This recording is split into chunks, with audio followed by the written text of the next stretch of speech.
বাংলাদেশ থেকে পাট ও হালাল পণ্য নিতে আগ্রহ প্রকাশ করেছে পাকিস্তান। দুদেশের মধ্যে নবম যৌথ অর্থনৈতিক কমিশনের বৈঠক শেষে দেশটির জ্বালানি মন্ত্রী আলী পারভেজ মালিক এসব কথা বলেছেন। বৈঠকে বাংলাদেশের কৃষি, আইটি, খাদ্য, বিমান এবং নৌ যোগাযোগ খাতে বাণিজ্যিক সম্পর্ক বাড়াতে দুদেশ আগ্রহ প্রকাশ করেছে বলে জানিয়েছেন অর্থ উপদেষ্টা ডক্টর সালেহ উদ্দিন আহমেদ। আমাদের সঙ্গে বার্তাকক্ষ থেকে যুক্ত হচ্ছেন সহকর্মী রিফাত তাসনুভা।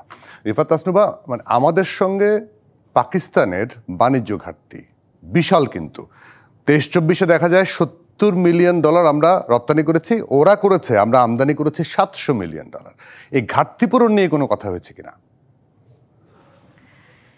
দেখেন জুয়েল, এখন একটি বিষয় হচ্ছে বরফ কিন্তু অনেক দিন ধরেই জমতে শুরু করেছিল এবং এই আপনি জানেন যে অভ্যুত্থানের পর কিন্তু সেই বরফ এখন গলতে শুরু করেছে।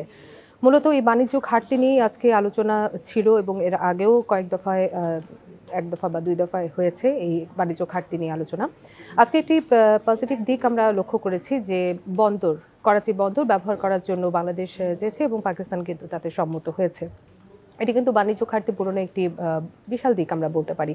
এছাড়াও বাংলাদেশে বেশ কিছু সম্ভাবনাময় খাত রয়েছে। তারা পাটজাত পণ্যের কথা বলেছে, মৎস্য, এছাড়া আরও বেশ কিছু খাত রয়েছে যে ইভেন জ্বালানি খাতও, সেই জ্বালানিও কিন্তু তারা রপ্তানি করবে বাংলাদেশ পাকিস্তানে।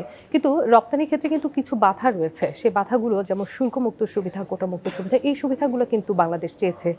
আবার আমরা যদি অন্যদিকে বলি যে পাকিস্তান বাংলাদেশ থেকে বিভিন্ন রকমের পণ্য তারা আমদানি করতে ইচ্ছুক। আপনি একটু আগে বলছিলেন যে পাকিস্তান থেকে আমরা অনেক কিছুই আমদানি করে থাকি, অনেক পণ্যই আমদানি করে থাকি, কিন্তু আসলে আমরা ওইভাবে রপ্তানি করতে পারি না। তো এখানে কিন্তু দায়টা বাংলাদেশের। সানশাইন আটা ময়দা সুজি, ভালোবাসায় তৈরি।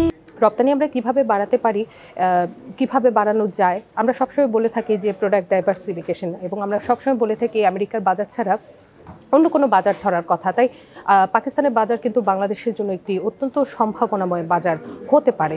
তাই যে সমস্ত প্রতিকূলতাগুলো রয়েছে সেই প্রতিকূলতাগুলো দূর করে কিভাবে এগিয়ে যাওয়া যায়, দুই দেশের সম্পর্কটাকে আরো বেশি জোরদার করা যায়।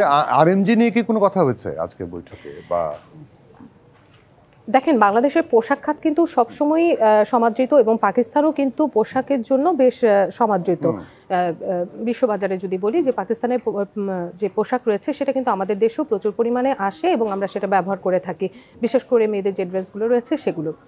বাংলাদেশে পোশাক খাতের জন্য যে দেশগুলো রয়েছে তারা রপ্তানি করে, সেই দেশগুলোতে বাংলাদেশ রপ্তানি করলেও পাকিস্তানের বাজারে কীভাবে বাংলাদেশের তৈরি পোশাক রপ্তানি করা যায় সেই বিষয়টি নিয়ে অনেকদিন ধরে কিন্তু কথা হচ্ছে। কারণ পাকিস্তানে যে পণ্যগুলো রপ্তানি করা হয়ে থাকে সেটি বিভিন্ন দেশ ঘুরে বা অন্য যে কোনো দেশ ঘুরে সেটি রপ্তানি করা হয়ে থাকতো, কিন্তু এখন বলা হয়েছে নৌ যোগাযোগ এবং বিমান যোগাযোগ, এই দুইটা যোগাযোগকে খুব বেশি গুরুত্ব দেওয়া হয়েছে। কারণ এই যে রপ্তানিটাকে যেন সরাসরি পাকিস্তানে করা যায়, শুধু পোশাক নয়, পাট নয়, এর বাইরেও আমি বলেছি অন্য যে পণ্যগুলো রয়েছে, সম্ভাবনাময় খাতগুলো রয়েছে, সেই খাতের পণ্যগুলো বাংলাদেশে উৎপাদিত পণ্য যেন পাকিস্তানে রপ্তানি করা যায় সেই বিষয়টি নিয়ে আলোচনা হয়েছে। এবং সেই জন্য যেন রপ্তানি করা সহজ হয় এবং বিভিন্ন জটিলতাগুলো দূরীকরণ করা যায়, তাই নৌ খাত বাংলাদেশের থেকে পাকিস্তানের নৌ যোগাযোগ এবং বিমান যোগাযোগকে আরও বেশি সহজ করার যে বিষয়টি, সেটির উপরে কিন্তু আজকে অনেকটাই গুরুত্ব আরোপ করা হয়েছে।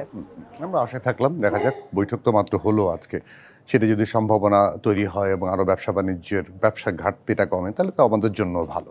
অনেক ধন্যবাদ রিফাত তাসনুভা আপনাকে সময় দেওয়ার জন্য।